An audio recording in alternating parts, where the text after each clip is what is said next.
Pernah meminjamkan uang kepada orang yang meminjam malah lebih galak ketika ditagih, gitu. Bagaimana penyelesaiannya? Saksikan video ini sampai tuntas.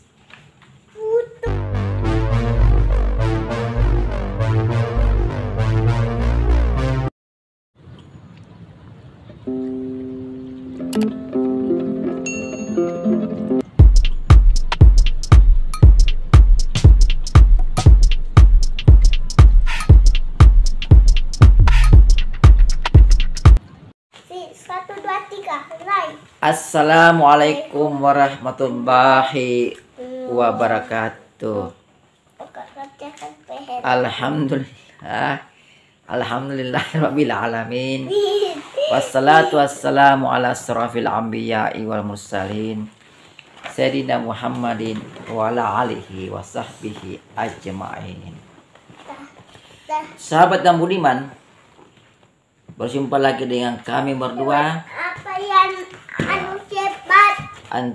Dengan kami berdua, si tua dan si muda.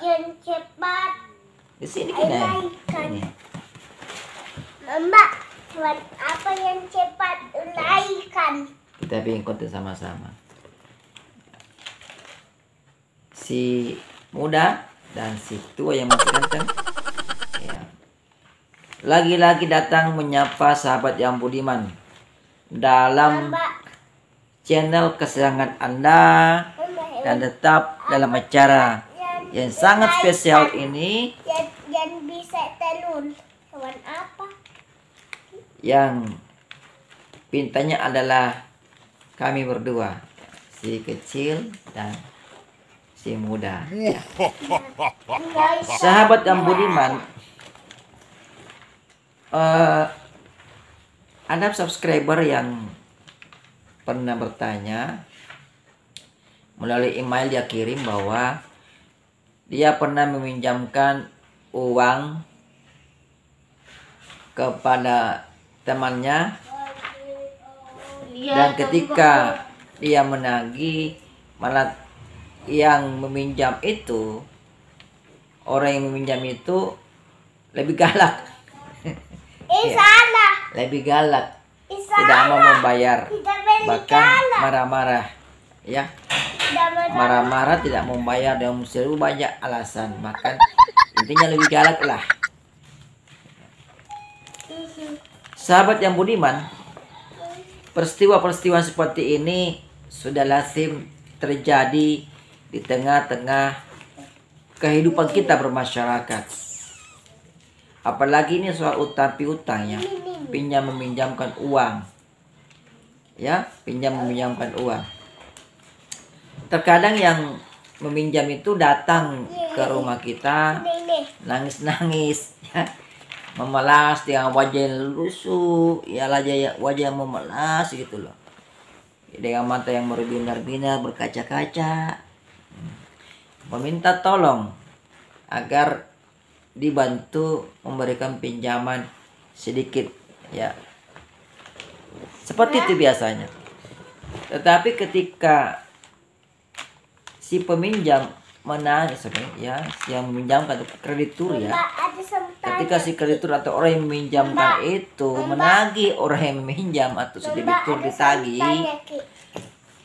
biasanya ditagih itu lebih galak, Hewan apa ya, lebih galak, malah sempat marah-marah, ya. Kalaupun tidak marah-marah, paling hanya memperlihatkan muka yang masam, ya, muka yang tidak bersahabat. Pernah bilang muka bengkok gitu. Peristiwa ini sering terjadi di tengah-tengah kehidupan kita. Nah, sahabat yang budiman, subscriber ini bertanya, nah, bagaimana langkah-langkah penyelesaiannya kalau ini terjadi? Nah, jadi subscriber ini rupanya menjadi salah satu korban, ya, korban dari orang yang meminjam uangnya. Korban, ya, karena yang meminjam uang itu malah marah. subscriber ini minta penjelasan langkah hukum apa yang paling tepat untuk penyelesaian dalam permasalahan utang piutang yang orangnya seperti ini. Sahabat yang budiman, terkait dengan utang piutang, apa yang utang piutang itu bukan dalam ranah pidana. Bukan dalam ranah pidana. Nah, memang di dalam undang-undang tentang hak asasi manusia yang bisa itu sudah jelas inelun. ada larangan untuk Apakah memberikan hukuman dengan alasan ketidakmampuan membayar. inelun? Jadi kalau utang piutang ya itu tidak bisa dipidana. Ya, Ada telunnya. ada pasalnya yang melarang. Ini susahnya. Bahasa Inggrisnya.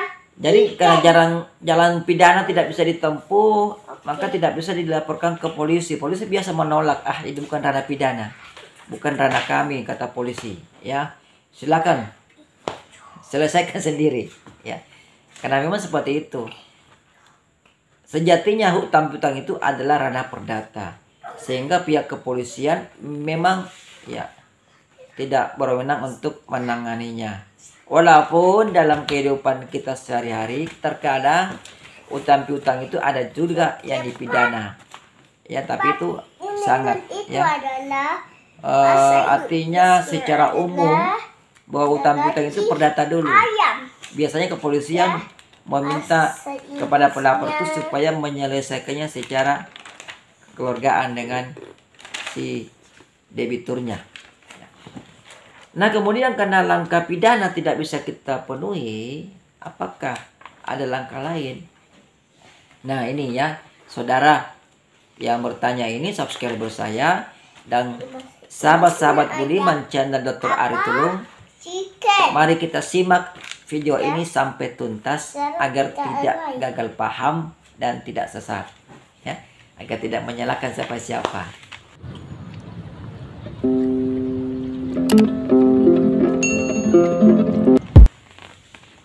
Nah, baik, kita mulai. Jadi di dalam hukum kita, langkah pertama itu untuk menyelesaikan utang piutang yang kompleks, ya, dan rumit penagihannya. Dalam arti si debitur atau orang yang berutang susah ditagih, ya tidak mau juga bilang tidak mau bayar, bilangnya mau bayar tetapi secara marah-marah gitu. Sehingga yang menagih juga ini ya agak gimana ya, agak malu juga. Terkadang memang kita yang mengutangkan uang itu justru kita yang malu menagih. Sudah sifat dasar mungkin orang yang mengutangkan uang. Nah, apa langkah yang pertama dalam hukum kita? Karena kita tidak bicara lagi pidana ya, kita bicara perdata. Ya, tunggu dulu ya, ini secil. Apa tuh, Nak? Bahasa Inggrisnya cat. Sama cat. Artinya kucing. Iya. Coba ini tanya sama dia, Mama. Lebih pintar dia bahasa Inggrisnya. Ya, kita lanjut ya, sahabat dan budiman. Tadi ada sedikit gangguan si kecil. Minta perhatian, jadi menanyakan apa saja. Nah, sahabat dan budiman, langkah pertama yang bisa kita tempuh dalam permasalahan kompleks tentang utang piutang itu adalah pertama kita bisa melayangkan somasi. Ya, kalau sahabat budiman tidak atau kurang paham membuat somasi, bisa menyewa jasa pengacara. Ya.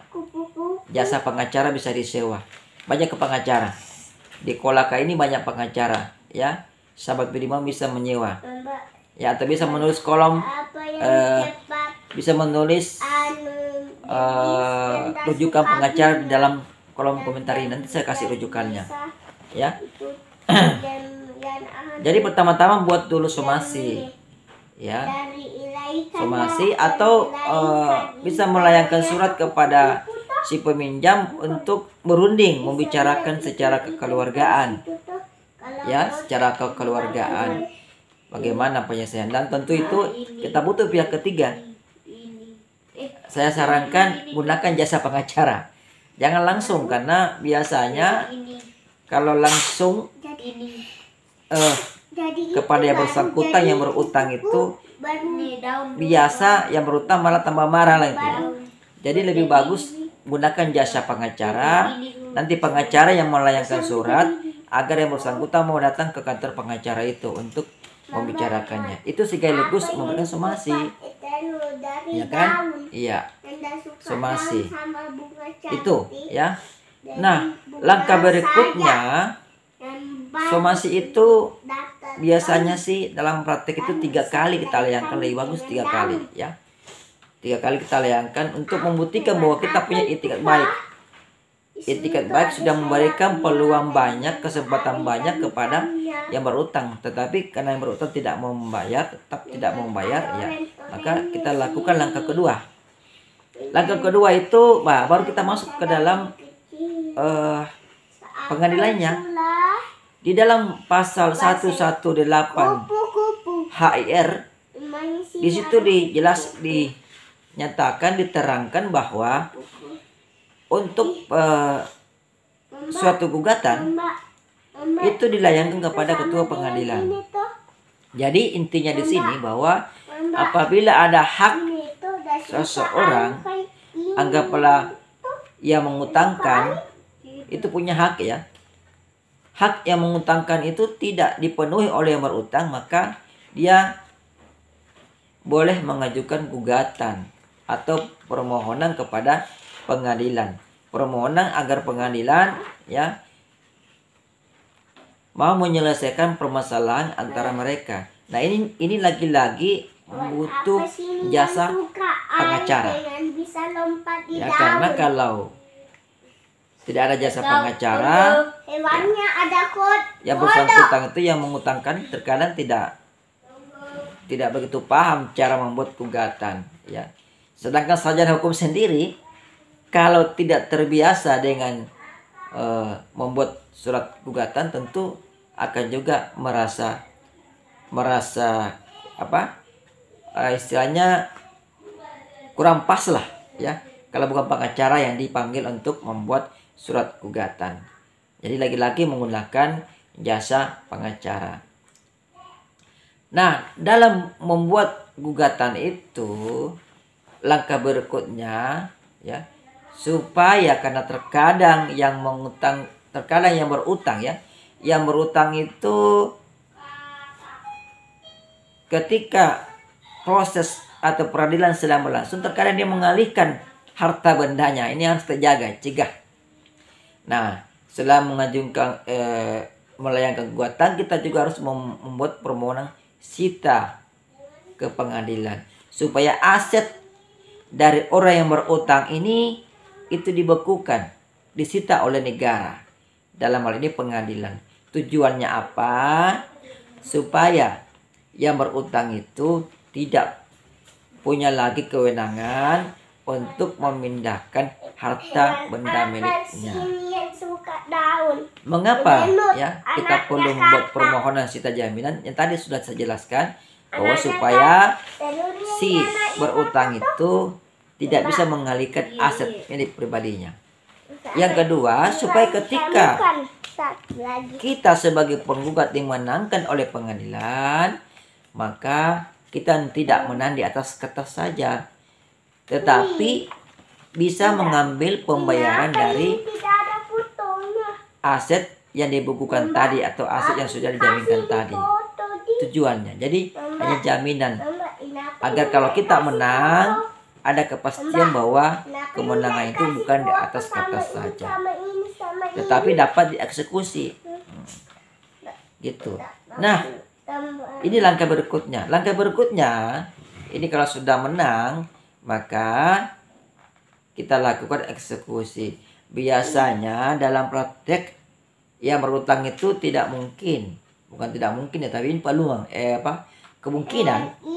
kemungkinan itu tidak akan menjalankan putusan secara sukarela. Makanya tadi udah masuk Ya, sita jaminan tadi itu yang sudah dilakukan oleh pengadilan itu berfungsi. Maka kita lakukan lagi permohonan eksekusi. Ya, salah. permohonan eksekusi. Kalau sudah masuk permohonan eksekusi dikabulkan, maka seluruh aset, ya, seluruh aset atau barang milik si tergugat itu akan dijual, dilelang untuk menutupi utang-utangnya. Begitu, ya. Nah, pertanyaan lagi yang muncul kemudian, bagaimana seandainya si berutang tidak punya aset lagi? Ini pertanyaan, ya. Bagaimana kalau si yang berutang tidak punya aset lagi? Bagaimana cara pembayarannya? Cara pembayarannya, maka putusan itu menjadi salah satu dokumen, ya, yang membuat si berutang tetap berutang. Ya. Jadi bisa ditagih lagi kalau dia punya aset. Ya. Kalau tidak punya sekarang aset, maka bisa ditagih lagi ketika dia memiliki aset. Makanya ini wanti-wanti bagi masyarakat, bagi sahabat yang budiman yang hendak menjalankan bisnis dengan rekan bisnisnya, saling melakukan utang piutang, maka lebih baik ada jaminan. Ya, ada jaminan kalau lawan bisnis itu melakukan peminjaman berutang kepada kita, lebih bagus kita cantumkan jaminannya. Ya, hati-hati, jangan asal memberikan pinjaman. Lihat dulu supaya nanti ketika terjadi permasalahan terkait utang piutang ini, maka ada kepastian bahwa utang dari lawan janji kita itu dapat dieksekusi, ya, dalam artian dapat dibayar oleh lawan janji itu, ya. Nah, saya kira inilah penyelesaian singkat dalam hukum perdata terkait dengan penyelesaian utang piutang. Jadi penyelesaian apabila lawan janji kita yang berutang itu ditagih tapi mukanya bengkok gitu, ya. Memberikan muka bengkok, biasa seperti itu. Inilah solusinya. Nah, sekian dari saya. Mohon maaf atas segala kekurangan. Kalau ada kata salah, ya bukan hati menyinggung, ya bukan masuk menyinggung hati, ya. Kalau ada sumur di ladang, boleh kita berjumpa lagi. Kalau ada jarum bata, jangan simpan di hati. Sekian dari kami berdua. Sini dulu sini. Ini partner saya ini. Ya, selalu jangan masuk di YouTube. Sekian dari kami berdua. Dari si cilik yang ganteng dan si tua yang tampan. Sekian, wassalamualaikum warahmatullahi wabarakatuh. Pintar. Dadah.